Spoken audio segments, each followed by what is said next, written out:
नमस्कार, देवभूमि एक्सप्रेस में आपका स्वागत है। मैं हूं आपके साथ दीपक पतौरिया। उत्तराखंड में बढ़ते कोरोना के मामले और राजनीतिक पार्टियों की रैली से डरावनी तस्वीरें सामने आ रही हैं। ना नेता रैली छोड़ रहे हैं और ना कोरोना छिपा हुआ। क्या तीसरी लहर का कहर थमने में सरकार सफल हो पाएगी? और क्या राज्य में हो रही चुनावी रैलियों से फैल रहा यह कोरोना पर चुनाव आयोग संज्ञान लेगा? इस पर देखिए हमारी खास रिपोर्ट। कोरोना की तीसरी लहर ने राज्य में दस्तक दे दी है। पिछले एक सप्ताह से राज्य में कोरोना के आंकड़े लगातार बढ़ते ही जा रहे हैं। 29 दिसंबर को 38 मामले सामने आए, 30 दिसंबर को 59, 31 दिसंबर को 88 और साल के पहले दिन 118, जबकि 2 जनवरी को 259 कोरोना केस, 3 जनवरी को 189, जबकि 4 जनवरी को 310 मामले सामने आए। देखिए, हमने जो हमें परमिशन दिया है वहाँ पे हमने पॉलिटिकल पार्टीज को कहा है कि आप जो है कोविड अप्रोप्रिएट बिहेवियर का पालन सुनिश्चित करेंगे और प्रशासन की टीम भी नजर बनाए रखेगा, जैसे मैं बता रहा था। तो अगर कोई ऐसा कोई अनअप्रोप्रिएट बिहेवियर, इनअप्रोप्रिएट बिहेवियर पाया जाएगा तो चालान की कार्रवाई भी की जाएगी। कोरोना की तीसरी लहर के बीच राज्य में चुनावी जनसभाओं ने राज्यवासियों के सिर पर चिंता की लकीरें खींच दी हैं। बीते एक रोज पहले देहरादून में दिल्ली के मुख्यमंत्री अरविंद केजरीवाल ने चुनावी जनसभा को संबोधित किया। दिल्ली जाते जाते ट्वीट के जरिए लोगों को बताया कि उनकी कोविड रिपोर्ट पॉजिटिव आई है, जिससे राज्य में हड़कंप मच गया। वहीं बीजेपी के केंद्रीय नेता विजय संकल्प यात्रा में लगातार रैलियां कर रहे हैं, जिससे कोरोना के मामले बढ़ने की आशंका है। जब चुनावी रैलियां नहीं रुक पा रही हैं, तो ऐसे में नाइट कर्फ्यू लगाने से क्या फायदा? क्या कोरोना सिर्फ रात को ही फैलता है? हर चीज को देखने का अपना अपना नजरिया है। तो मुझे लगता है कि जो रात का कर्फ्यू है वो कई प्रकार की चीजों के प्रति भी हमें सावधान करेगा। उधर कांग्रेस महासचिव प्रियंका गांधी उत्तराखंड के दौरे पर 9 दिसंबर को आ रही हैं, जहां वे श्रीनगर और अल्मोड़ा में जनसभा को संबोधित करेंगी। चुनाव आयोग के प्रोग्राम पर डिपेंड करता है कि चुनाव आयोग चुनाव की घोषणा कब करते हैं, क्योंकि ऐसा तो नहीं हो सकता ना कि दूध में कपास और जुलाहों में लट्टम-लट। अब देखिए, जो भी कोरोना के रूट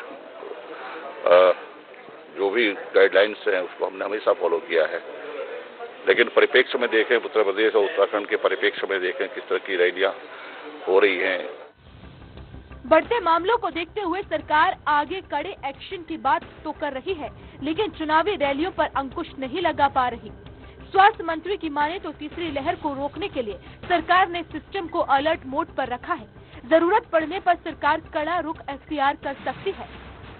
और ये जरूर है कि केस बढ़ रहे हैं, लेकिन सुगम ये है कि जो केस आ रहे हैं उन केसों की जो हिस्ट्री है उसका पूरा अध्ययन करके देखा जा रहा है कि भाई कहाँ से वो आए हैं। अभी हमने जो विदेशी फ्लाइट हैं जो हमारे यहाँ बॉर्डर जिले हैं उन पे भी कर दिया कि भाई वहाँ 100% जो है अब चेकिंग भी की जाएगी और RT-PCR जांच भी की जाएगी।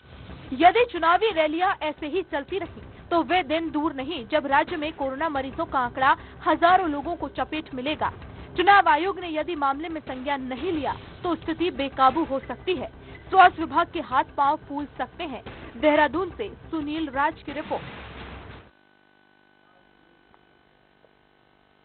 तो सीएम पुष्कर सिंह धामी ने विकासनगर का दौरा किया और इसी दौरान सीएम धामी ने हेमंती नंदन बहुगुणा उत्तराखंड चिकित्सा शिक्षा विश्वविद्यालय नवीनतम भवन का लोकार्पण किया है। वहीं कार्यक्रम में सैनिक कल्याण मंत्री गणेश जोशी और क्षेत्रीय विधायक सहदेव सिंह पुंडीर मौके पर मौजूद रहे।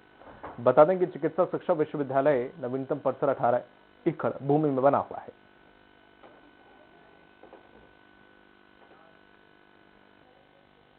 धामी सरकार ने चुनाव से ठीक पहले श्रीनगर पालिका को भंग कर उसे नगर निगम बनाने के आदेश जारी कर दिया है। वहीं श्रीनगर पालिका को नगर निगम बनाने के फैसले का पूर्व मुख्यमंत्री हरीश रावत ने स्वागत किया। हरीश रावत ने कहा कि अगर स्थानीय लोग प्रदेश सरकार के इस फैसले का स्वागत करते हैं तो कांग्रेस भी इस फैसले का स्वागत करती है। वहीं उन्होंने कहा है कि पूर्व में कांग्रेस ने भी श्रीनगर को नगर पालिका को नगर निगम बनाने को लेकर काम किया था, लेकिन उस समय जो स्थानीय लोग नहीं चाहते थे कि नगर निगम से श्रीनगर चौराहा और श्रीनगर श्रीकोट को अलग किया जाए, ऐसा चाहते थे और इस वजह से काम रुक गया था।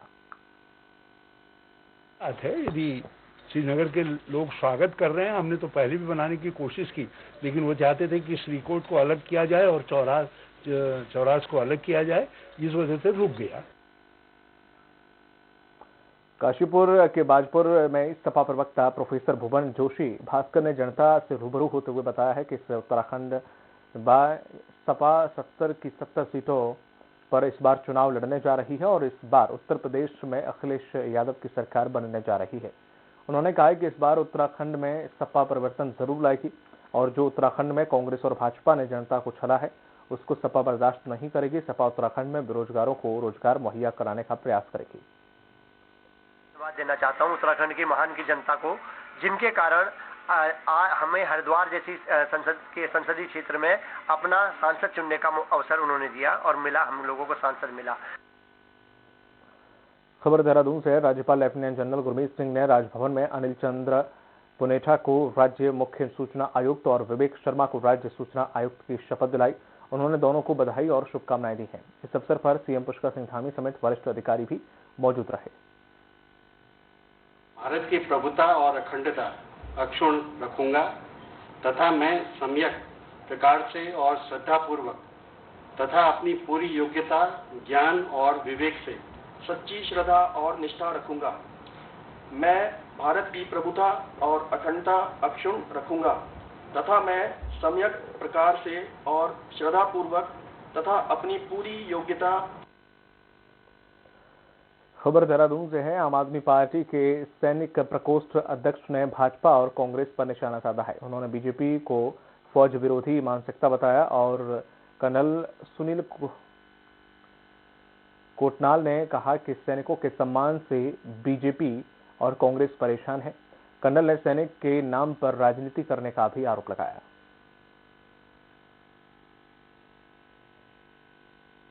एक स्टेटमेंट दी है कि केजरीवाल जी जो है ये राजनीति खेल रहे हैं। मैं सिर्फ उनसे ये पूछना चाहता हूं कि ये जो दो घोषणाएं उन्होंने की हैं,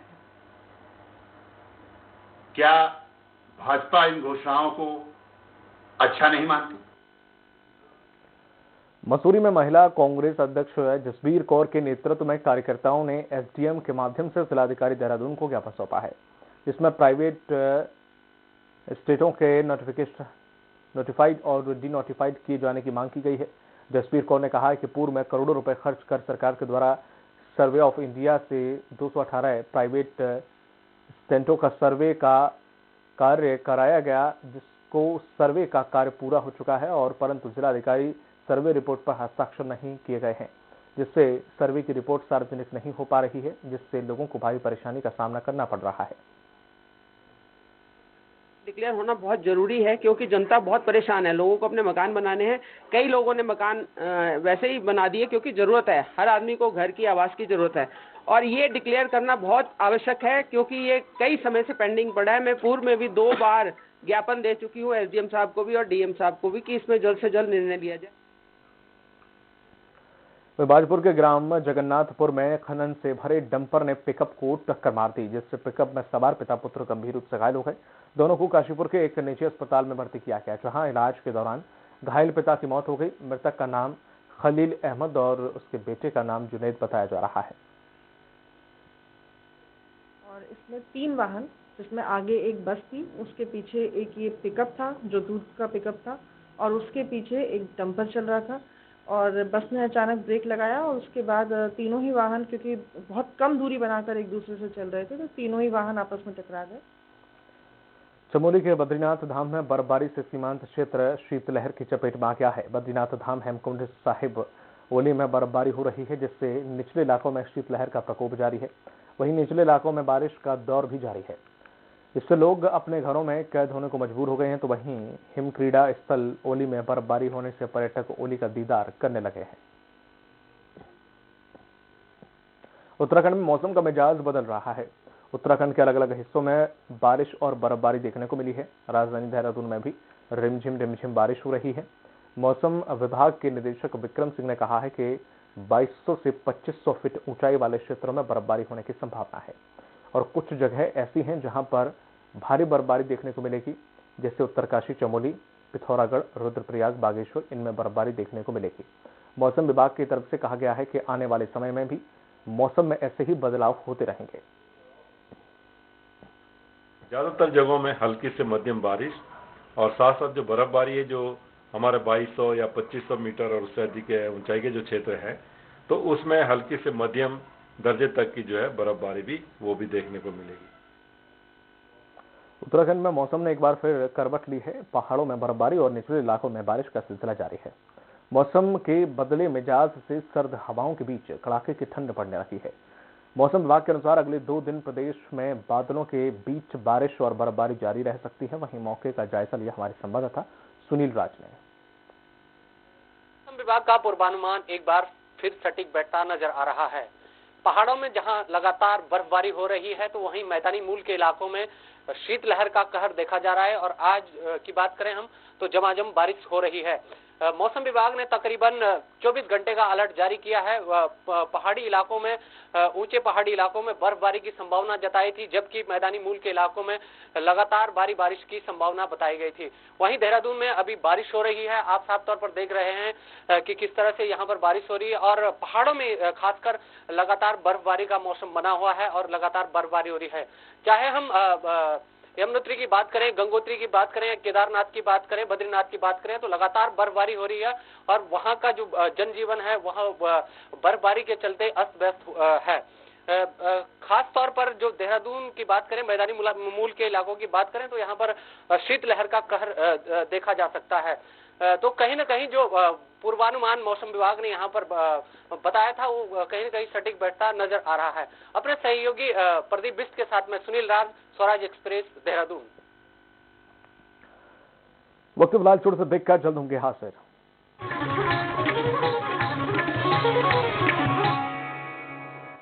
उत्तराखंड में मिल रहा शिक्षा का हर अधिकार नौनिहालों का उज्जवल भविष्य बनाने की ओर अग्रसर है उत्तराखंड सरकार। प्रदेश के ऊर्जावान मुख्यमंत्री पुष्कर सिंह धामी की योजनाओं के फलस्वरूप आज शिक्षा व्यवस्था के क्षेत्र में हो रहे हैं बड़े बदलाव। स्वच्छ भारत मिशन पर काम करते हुए उत्तराखंड सरकार ने 454 राजकीय विद्यालयों में शौचालयों का पुनः निर्माण किया है। यही नहीं, पेयजल की समस्या को दूर करने के लिए 1000 से अधिक राजकीय विद्यालयों में पेयजल संयोजन किया गया है।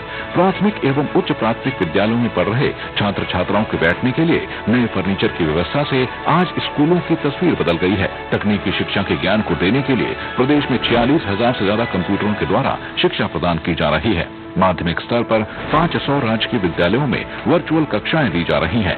ऑनलाइन पढ़ाई को और सुगम बनाने के लिए राज्य के राजकीय स्कूलों के कक्षा 10 और 12 के छात्र छात्राओं और गवर्नमेंट डिग्री कॉलेज के छात्रों को टैबलेट प्रदान किया गया है। प्रदेश के 10वीं और 12वीं के मेधावी छात्रों को लैपटॉप के लिए उनके खाते में डीबीटी के माध्यम से 40,000 रूपए की धनराशि प्रदान की जा रही है। शिवानंद नौटियाल छात्रवृत्ति में बच्चों की संख्या में वृद्धि करते हुए 11 बच्चों के स्थान पर कुल 100 बच्चों को छात्रवृत्ति दी जा रही है। छात्रवृत्ति को भी बढ़ाकर 250 रूपए के स्थान पर 1500 रूपए कर दिया गया है। आज शिक्षा व्यवस्था में हो रहा बड़ा बदलाव एक उज्जवल भविष्य का परिचायक तो है ही, साथ ही शिक्षा व्यवस्था में सुधारों के साथ रोजगार सृजन को भी आगे बढ़ा रही है धामी सरकार। कुछ तो बात है, उत्तराखंड खास है। उत्तर प्रदेश में ओमिक्रॉन के 20 से ज्यादा नए केस मिलने के साथ ही कोरोना के कुल सक्रिय मामले 3000 के भी पार जाने के बीच सरकार की ओर से अब तक की गई व्यवस्थाएं हैं कितनी पर्याप्त?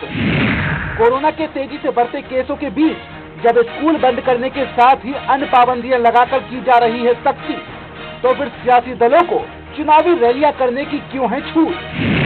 सत्ता के संग्राम में आज रैलियां नहीं रुकेंगी। शाम 5 बजे एस त्रिपाठी के साथ। रूप मंत्रा आयुर्वेदिक फेस वॉश, इसमें है क्यूकम्बर के प्योर एक्सट्रैक्ट जो नेचुरली चेहरे को मॉइस्चराइज रखे। ये कोई कॉस्मेटिक नहीं, आयुर्वेदिक औषधि है। अरे तो क्या हो गया? अगर राह चलते लड़की छेड़ देते थे, अंधेरा होने पर लड़की निकलेगी तो छेड़ी तो जाएगी। एक जमाना था कि माँ बाप शाम होते ही अपनी बेटी के बाहर निकलने पर पाबंदी लगाने को मजबूर थे। पर इन्हें तो दमदार काम करना है। सारे प्रदेश की लड़कियों में इन्हें अपनी बहन बेटी नजर आती है। एक लड़की क्या छेड़ दी, इनके कलेजे पे सांप लौट गए। बैठो बेटा जीप में, थाने में चलकर नागिन डांस करवाते। मैडम गलती होगी मैडम। मैम, 2017 के पहले राह चलती लड़कियों को छेड़ना जो अपना हक समझते थे, 2017 के बाद उन पर काबू पाने से बहन बेटियों की सुरक्षा में जो फर्क आया है वो फर्क साफ है। फर्क साफ है। वो शौचालय और शेड, इसको हमें 100% करना है। मोर और लेस 99.9% मोर और लेस सभी जगह पे हुआ है। जहाँ पे इलेक्ट्रिसिटी का कनेक्शन कहीं कटा हुआ है तो हरिद्वार में कुछ जगह थे, तो विद इन इलेक्शन टाइम उनको वो डीएम साहब करने का उन्होंने बता दिया है। उसके बाद जो आपको ब्रेकअप मैं दे दूं तो टोटल पुरुष वोटर्स जो है उत्तराखंड में वो 40,87,018 है। महिला वोटर्स अभी 37,58,732 है और अन्य पुरुष वोटर्स 40,87,018 और महिला वोटर्स 37,58,732। पेज नंबर 5 देख लीजिए प्लीज। 5 में पहला में आपके जिले का जो कॉलम है, जिले का नाम है, उसके बाद पुरुष, महिला, अन्य मतलब ट्रांसजेंडर्स में योग जो है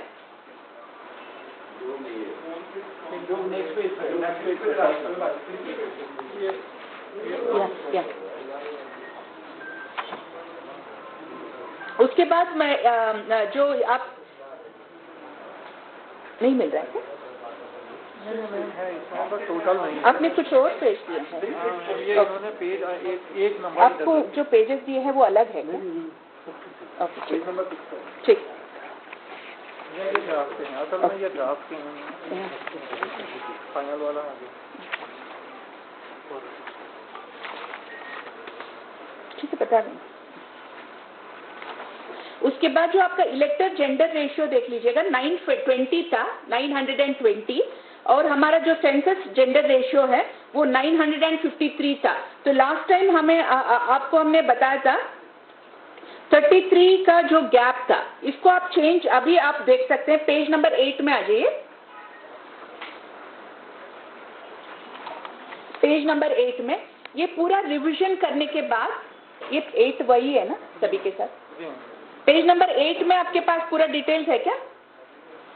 ऊपर लिखा है 5 जनवरी 2022 को आलेख प्रकाशन पर।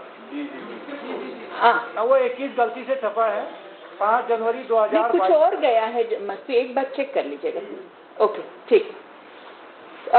पेज नंबर 8 में प्लीज देख लीजिएगा। आप इलेक्टर जेंडर रेशियो 928 देख रहे हैं क्या?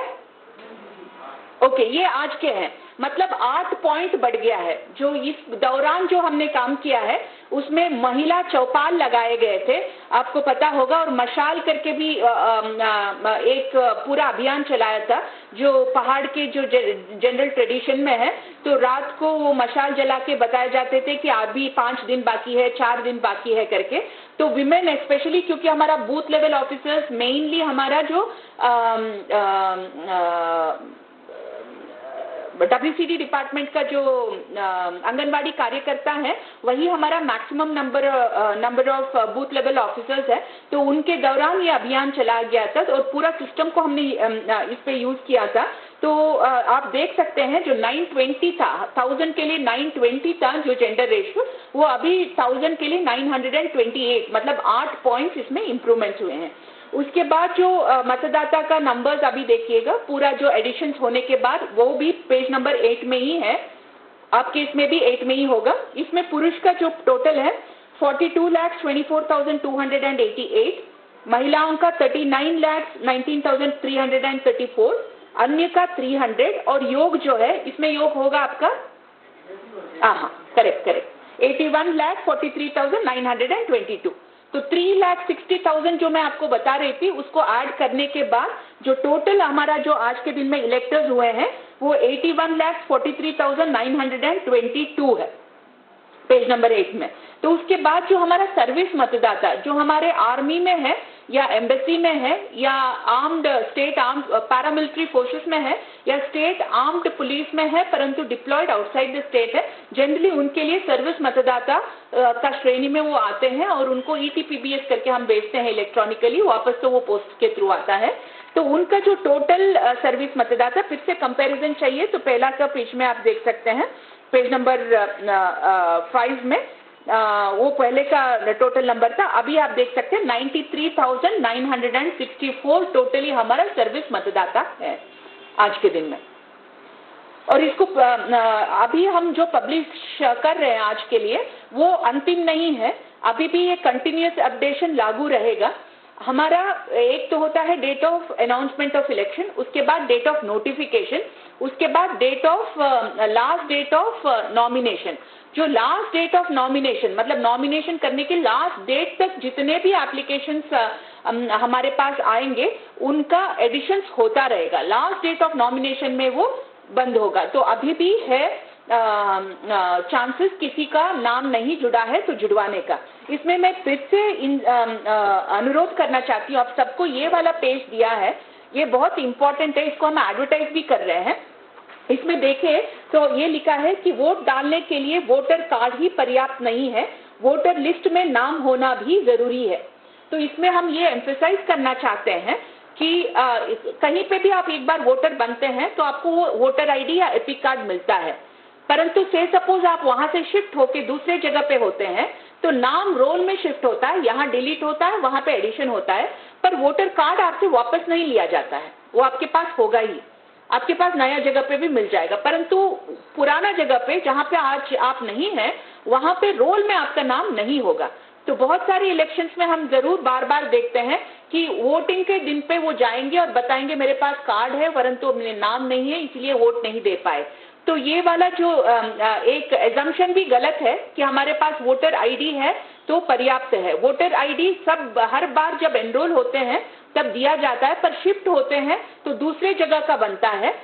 ये जरूरी है चेक कराना कि आपका नाम वोटर लिस्ट में है या नहीं, ये जरूरी है। तो ये कैसे कैसे कर सकते हैं, एक तो पोर्टल में जाके आपका एपिक कार्ड नंबर उसको आप डाल देंगे तो इमीडिएटली आपको पता चलेगा कि आपका नाम कौन सी बूथ में है, कौन सी सीरियल में है या नहीं है, सभी आपको पता चलेगा। तो कृपया ये आप खुद भी चेक करा लें और सभी से चेक कराने के लिए आपसे आपके माध्यम से मैं अनुरोध करना चाहती हूँ कि सभी अपना नाम चेक कर लें।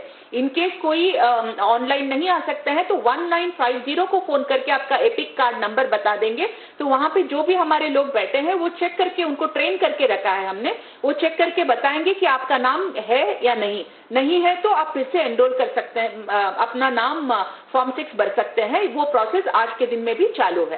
तो अपना नाम चेक करना बहुत इंपॉर्टेंट है, आज के दिन में भी नहीं है तो फॉर्म 6 भराना, ये भी बहुत इंपॉर्टेंट है।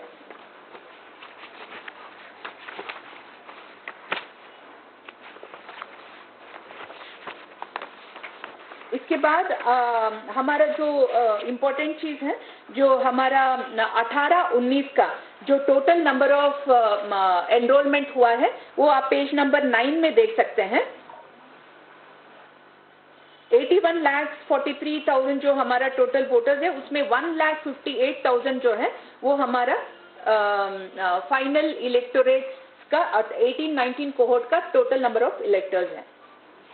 हमारा जो ईपी रेशियो है वो 70.55 हो चुका है अभी।